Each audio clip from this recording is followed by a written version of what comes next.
She had been a prisoner for 20 years, but she never even realized it. Lena is a young woman who has been held captive by a ruthless madman for years. She and her children, Jonathan and Hannah, are forced to live in a locked room with no windows, their only source of air coming from a ventilation shaft controlled by their captor. Despite their nightmarish reality, they try to stay hopeful, playing educational games to keep their minds active. Their daily lives are dictated by strict rules. Even their trips to the bathroom and bedtime are scheduled to avoid the risk of punishment from the domineering, sadistic man. Every evening, when their captor checks the room, Lena, Jonathan, and Hannah stand in a line, holding out their hands, palms up, then flipped over, one of the many twisted rules he enforces to ensure they aren't hiding anything that could threaten him. Obedience is rewarded with candy, and the children, too young to understand the horror of their situation, call him father. But Lena knows the truth. Trapped and powerless, she struggles to hold back her tears, though she knows that any display of emotion could lead to brutal punishment. One night, Lena and Hannah manage to escape. In nothing but a nightgown and pajamas, they flee into the darkness, desperately searching for help. As they run through the forest, they spot the glow of approaching headlights. A road is nearby. Lena rushes toward it, only for fate to deal her another cruel blow. She's struck by a passing car. Moments later, paramedics arrive, rushing her to the hospital with severe injuries. Doctors do everything they can to ease her pain, while Hannah, remarkably composed for her age, anxiously watches over her mother. The little girl, well educated despite her circumstances, informs the doctors that Lena has a rare blood type, O negative, crucial information for the upcoming transfusion. Police arrive at the scene but find nothing suspicious. The driver who hit Lena has fled, yet Hannah insists he wasn't a criminal. According to her, it was an accident. He even called an ambulance before disappearing once help arrived. As officers survey the area, one of them gets the eerie feeling that someone is watching. He checks the nearby bushes but finds nothing. And yet, the danger is far from over. Upon arriving at the hospital, Lena is rushed into surgery while Hannah is left waiting in the hallway. The doctors begin a blood transfusion, trusting Hannah's word about her mother's blood type without running proper tests. But soon, Lena goes into convulsions. It was a grave mistake. Her actual blood type is different, and the mismatched transfusion causes severe complications. To save her, the surgeons are forced to remove part of her spleen. Meanwhile, a kind-hearted nurse named Ruth approaches Hannah, hoping to gain her trust. The little girl doesn't know her last name and avoids contact with strangers, which raises Ruth's concern. But after receiving a pair of shoes and a sweater as a gift, Hannah begins to open up. She recounts what happened on the road, describing her mother as a clumsy person who constantly needs help. Sometimes, she says, Lena can't even go to the bathroom on her own, but they have to follow the rules, otherwise, they get punished. Then, in an unsettling revelation, Hannah mentions that her mother tried to kill her father. Detective Aida Kurt arrives at the hospital, assigned to investigate the incident. The case immediately strikes her as bizarre. A mother and daughter found in the woods in the middle of the night, barely dressed. Their home must be nearby, yet there are no known residences in the area. When she speaks with Ruth, Aida learns about the alleged murder attempt and the disturbing family dynamics Hannah describes. It's clear the child has endured severe psychological trauma, and Aida realizes she'll need a skilled psychologist to interview her. At the same time, criminal investigator Garrett Bouling hears about the case. For 13 years, he has been searching for Lena Beck, a 17-year-old girl who vanished without a trace. When he receives word that the woman in the accident might be her, he immediately notifies Lena's parents. Though it's still unconfirmed, Matthias and Karen cling to hope. After years of heartbreak, they can't waste another moment. Ignoring Garrett's warnings to wait for official confirmation, the elderly couple sets their GPS and embarks on a cross-country drive, desperate to see their daughter alive. Later, Ruth gives Hannah some paper and crayons to keep her occupied. The girl draws a room, with bars instead of windows. As she talks about their living conditions, Ruth realizes the horrifying truth. Lena and Hannah were captives, but neither of them fully understood it. Then, Hannah says something chilling. Her little brother, Jonathan, is still at home. He was terrified when they ran away but stayed behind to clean a bloodstain from the carpet. Unlike him, Hannah was brave enough to step outside their room. The only thing that truly scares her, she confesses, is the sound of a head breaking open. She also describes the ventilation system, explaining how they once almost suffocated, until their father saved them just in time. After sending the biological materials to the lab, Aida waits for the psychologist and heads to talk to Hannah, hoping to learn more details. Dr. Benedict is the first to approach the girl and quickly realizes that she is a highly withdrawn and frightened child. When meeting strangers, Hannah instinctively extends her hands to show that her nails are clean and that she holds nothing in her palms that could harm them. This reaction reveals the deep psychological trauma she's endured, living in constant fear. She didn't fully understand the rules imposed on her, but she followed them obediently, which allowed her to survive in the presence of the monster who held them captive. Continuing the conversation, Aida tries to ask about Hannah's home address, but the girl stubbornly avoids the question. Back at the scene of the accident, the police officer notices headlights gleaming in the distance and realizes someone is hiding in the forest. She tries to catch the person,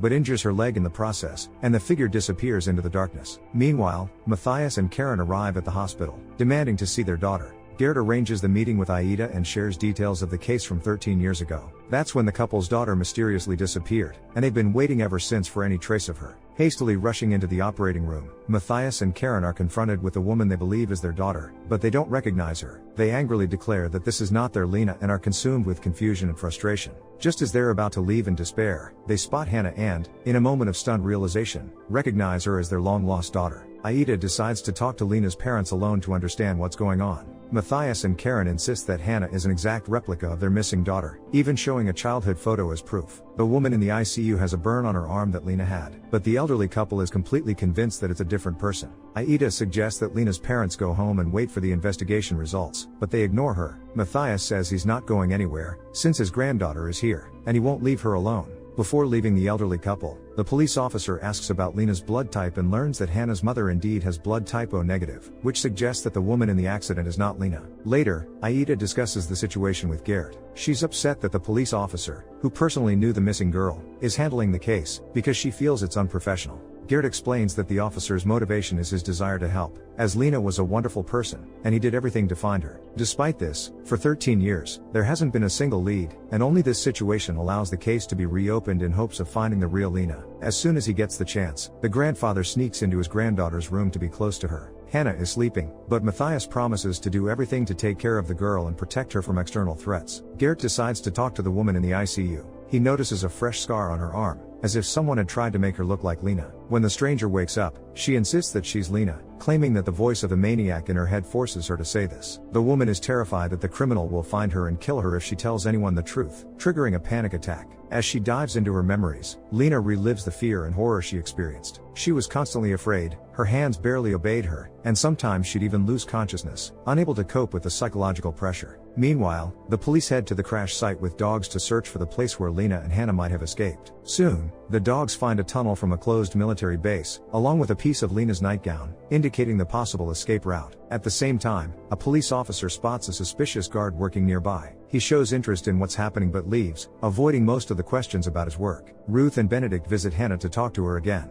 The girl is afraid of direct sunlight and mentions that she used to visit her grandfather. This shocks them because it was believed that the family was being held hostage by the maniac and never left the locked room. Later, the psychologist tells Gert about this, suggesting that the girl's words might be part of an altered reality and shouldn't be taken literally. Her version of events could be distorted, so every claim needs to be carefully verified. Gert decides to discuss this with Matthias, but the elderly man pushes him away and leaves, unwilling to answer probing questions. Meanwhile, Ruth takes a DNA sample from the girl to test if she is related to Lena, Matthias, and Karen. After receiving a pair of sunglasses as a gift, Hannah decides to look out the window and admires the sun. She claims that she often traveled with her mother and even saw Paris, but all of this is in the past. Wanting to visit Lena, the girl reminds her that the maniac is always nearby, watching them. Before leaving, Hannah gives the woman a shard of glass, which she could use either for protection or to end her life. Once Lena wakes up, Gert visits her again to talk. He asks her why she is pretending to be Lena and starts telling her about the missing girl. Lena had been a wonderful and very cheerful girl with big dreams for the future. She enrolled in university and had many hopes, but after a party, she never returned home. Her boyfriend was suspected of the kidnapping, but no evidence was ever found. At one point, the woman decides to tell the truth, but then hears the maniac's voice in her head, forcing her to stay silent. After Gert leaves, Lena learns from the nurse that she is pregnant. Soon,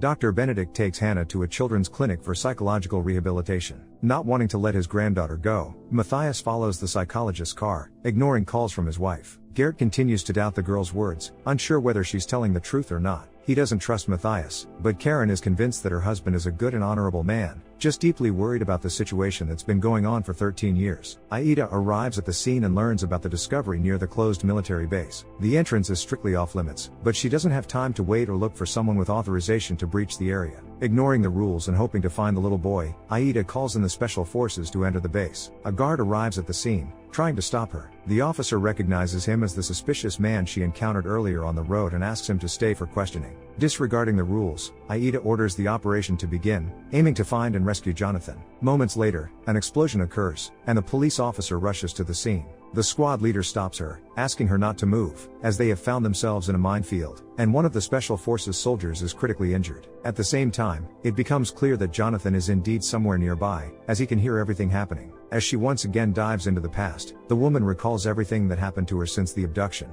At one point, she woke up in a dark room, tied up. An unknown man started calling her Lena, and any attempts to convince him otherwise were met with unwarranted aggression. Some time later, he returned and offered her a bottle of water, but only on the condition that she dyed her hair. Suffering from dehydration, she agreed to the maniac's terms and became a blonde, receiving a burn on her arm, the same one that the real Lena had. Soon, she woke up in new clothes, replacing Lena. The maniac explained the rules of living in the house and introduced her to the children, telling her she was now supposed to be their mother. Currently, the woman struggles with memories, trying to understand that she is finally free and no longer in danger. Gert stays by her side, looking after her and continuing to talk about Lena, explaining how she got the burn on her arm. At some point, the woman loses her sense of fear and decides to speak with the officer. She reveals that the maniac kidnapped her 5 months ago, and she had never met the real Lena. Her name is Jasmine Grass, and the only person she is close to is her father, whom she asks to call. Jasmine also mentions that before escaping, she hit the maniac in the temple with a snowball, which allowed her to flee the military base without hindrance. Meanwhile, Benedict takes Hannah to a rehabilitation clinic. The girl gets nervous when she sees the surveillance camera, as it reminds her of the room where every move was controlled by the maniac. Once in the clinic, the girl ignores the nurse and shuts the door, wanting to feel safe. Trying to focus on something, Hannah measures the length and width of the room with her steps. She is sure she's doing everything right and has nothing to reproach herself for, no matter what happens. After the explosion and the injury of one of the special forces soldiers, Aida begins to face problems. The leadership is displeased with the disregard for the danger of the situation,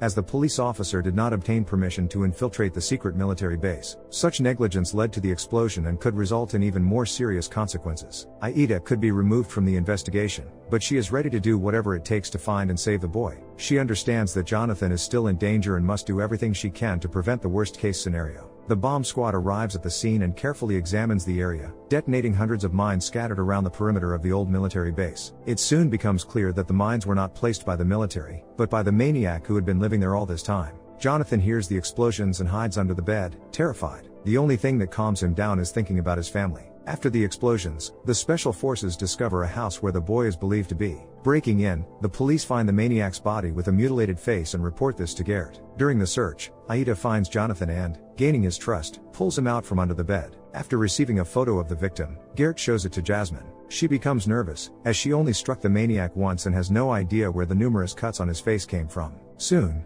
Jonathan is brought to the hospital so he can be with his sister. The boy is also afraid of people and sunlight, but Hannah reassures him that there's nothing to fear and that they are safe. Embracing each other, the siblings remember how, on New Year's, the maniac gave them a glass snow globe and a cat, and also told them that their mother was expecting a baby. At the same time, it becomes clear that someone is still watching everything from the outside, meaning the children and Jasmine are still in danger. Karen returns home and notices that her husband has also come back, without telling her. Matthias has become obsessed with the idea that Hannah is his granddaughter and decided to set up a nursery to bring her to live with him. Karen suspects her husband is hiding something, especially since the girl recognized him as if they had met before. Upon arriving at the old military base, Gert inspects the building and finds drawings belonging to Lena. Taking a few photos, he reassures Karen, as Hannah recognized her grandfather from one of the mother's drawings. The forensic experts thoroughly examine the building and discover a hidden camera and other items. They realize that the maniac had been monitoring his victims and find a router on the roof. As soon as the feed cuts off, it activates an explosive device, and the police barely manage to evacuate the building before the explosion.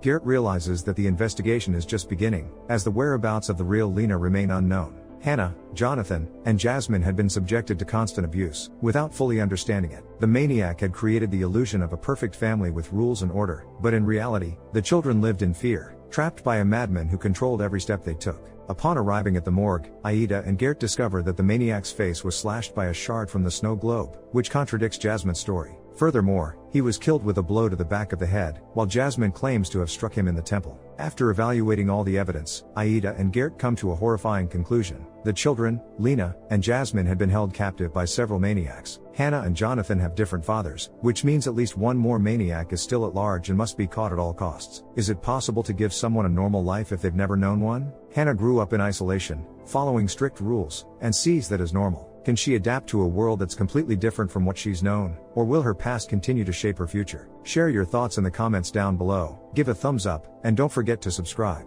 See you in the next video.